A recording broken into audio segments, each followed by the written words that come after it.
ರಾಘವೇಂದ್ರ ಸ್ವಾಮಿಗಳ ಜೀವನ ಚರಿತ್ರೆಯ ಮುಂದಿನ ಅಧ್ಯಾಯ.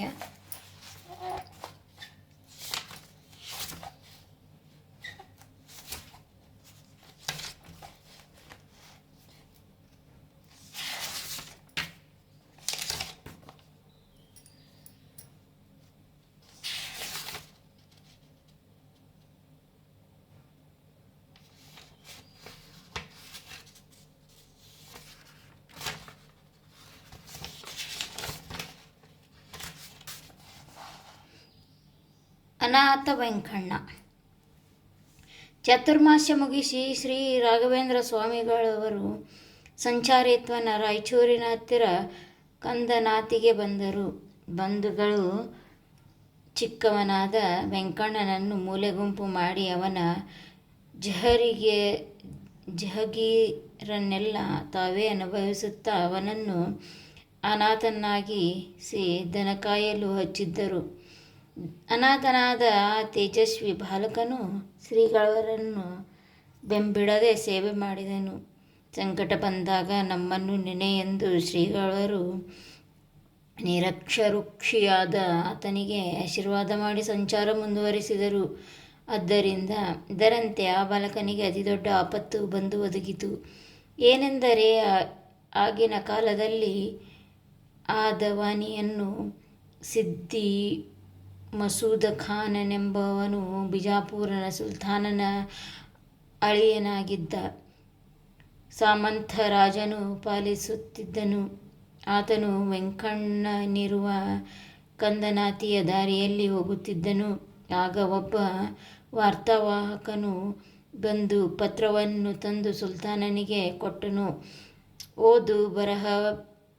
ಓದು ಬರದ ನವಾಬನು ದನಕಾಯಿಯಾದ ತೇಜಸ್ವಿ ಬಾಲಕ ವೆಂಕಣ್ಣನನ್ನು ನೋಡಿ ಓದಿ ತಿಳಿಸುವಂತೆ ಆಜ್ಞಾಪಿಸಿದನು. ನವಾಬನ ಅಪ್ಪಣೆಯಾಗುತ್ತಿದ್ದಂತೆ ಅಕ್ಷರ ಬಾರದ ವೆಂಕಣ್ಣನು ಗಡಗಡ ನಡುಗಿದನು.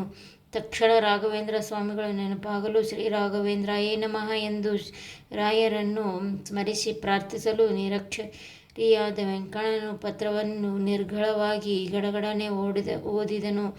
ಅದರಲ್ಲಿ ತನ್ನ ಸೈನಿಕರು ಜಯಶಾಲಿಯಾಗಿರುವ ಶುಭವಾರ್ತೆ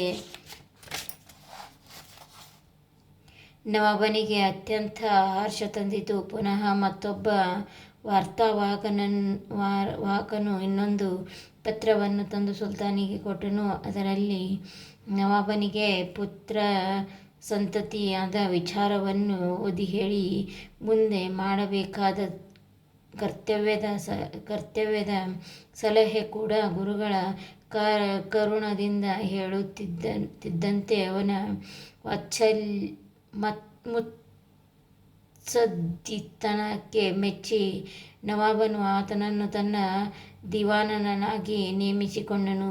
ಈ ರೀತಿ ರಾಯರ ಕರುಣೆಯು ದನ ಕಾಯುವ ವೆಂಕಣ್ಣನ ಮೇಲೆ ಆಯಿತು. ಆತನು ದಿವಾನ ಪದವಿಯನ್ನು ಹೊಂದಿದನು. ಹೀಗೆ ವೆಂಕಣ್ಣನು ರಾಯರ ಅನುಗ್ರಹ ಪಡೆದಿದ್ದಕ್ಕೆ ಅವರಿಗೆ ಕೃತಜ್ಞತೆ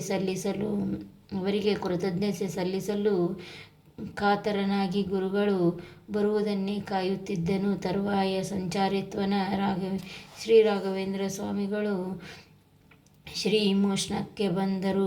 ಅಲ್ಲಿಗೆ ಮಧ್ವಾಚಾರ್ಯರು ಭಕ್ತಿಕೋಟಿಯ ಉದ್ಧಾರಕ್ಕಾಗಿ ಸಂಚಾರೇತ್ವನ ಬಂದಿದ್ದರಂತೆ. ಆಗ ಜನರಿಗೆ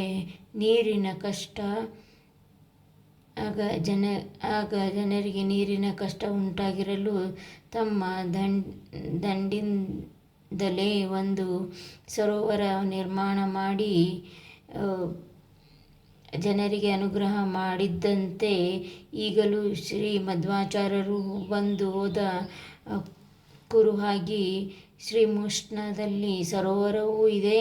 ಶ್ರೀಗಳವರು ದಂಡತೀರ್ಥವೆಂಬ ಆ ಸರೋವರದಲ್ಲಿ ತಮ್ಮ ಶಿಷ್ಯ ಕೋಟಿಯೊಡನೆ ಸಂಕಲ್ಪಪೂರ್ವಕವಾಗಿ ಇದ್ದು ಸರ್ವರಿಗೂ ಅನುಗ್ರಹ ಮಾಡಿದರು.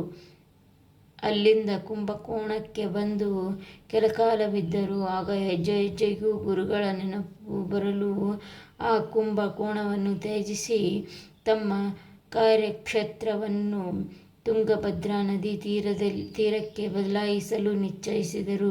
ವಿದ್ಯಾಪೀಠ ಕುಂಭಕೋಣದ ಮಠಗಳನ್ನು ತಮ್ಮ ವಂಶಿಕರೂ ಆತ್ಮೀಯರೂ ಆದ ನಾರಾಯಣಾಚಾರ್ಯ,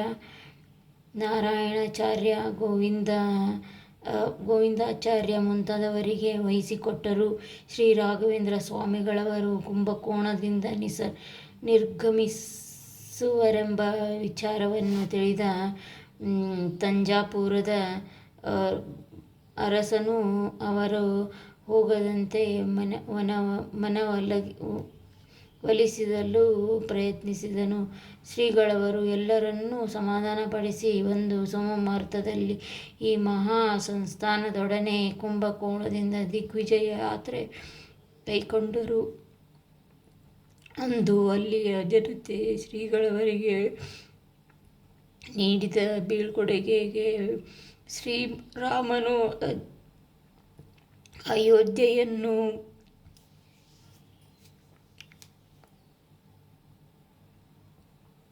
ಬಿಟ್ಟು ಹೊರಟಾಗಿನ ಸ್ಥಿತಿಯನ್ನು ಸೂಚಿಸುತ್ತಿತ್ತು. ಅದು ಶ್ರೀರಾಯರ ಮೇಲಿನ ಭಕ್ತಿ ಪ್ರಪತ್ತಿಗಳಿಗೆ ಜೀವಂತ ಸಾಕ್ಷಿಯಾಗಿತ್ತು. ಅಲ್ಲಿಂದ ಸಂಚಾರ ಹೊರಟು ತಮ್ಮ ಗುರುಗಳ ಬೃಂದಾವನವಿದ್ದ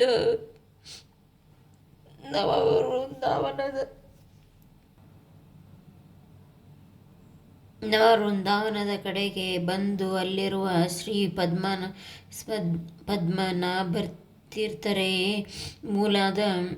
ಮೊದಲಾದ ಸರ್ವ ಯತೀಶ್ವರರ ಬೃಂದಾವನಗಳನ್ನು ಭಕ್ತಿಯಿಂದ ಸೇವಿಸಿದರು. ಅಲ್ಲಿಂದ ಹೊರಟು ಅದವಾನಿಯನ್ನು ಸೇರಿಕೊಂಡರು. ಅವರ ಬರುವಿಕೆಗಾಗಿ ಜಾತಕ ಪಕ್ಷಿಯಂತೆ ಕಾತರನಾಗಿದ್ದ ದಿವಾನ್ ವೆಂಕಣ್ಣನು ಶ್ರೀಗಳವರಿಗೆ ವಿಶೇಷ ಸ್ವಾಗತ ಮಾಡಿ ಗೌರವಿಸಿದನು. ಮರುದಿನ ವೆಂಕಣ್ಣ ಪಂತನ ಮನೆಯಲ್ಲಿ ಗುರುಗಳಿಗೆ ಅದ್ದೂರಿಯ ಸತ್ಕಾರ ನಡೆಯಿತು. ವೆಂಕಣ್ಣನು ಭಕ್ತಿಯಿಂದ ಪಾದಪೂಜೆ ಮಾಡಿ ತನ್ನ ಪತ್ನಿ ಪುತ್ರ ಪರಿವಾರ ಸಹಿತವಾಗಿ ಮುದ್ರಧಾರಣೆ ಮಾಡಿಸಿಕೊಂಡನು.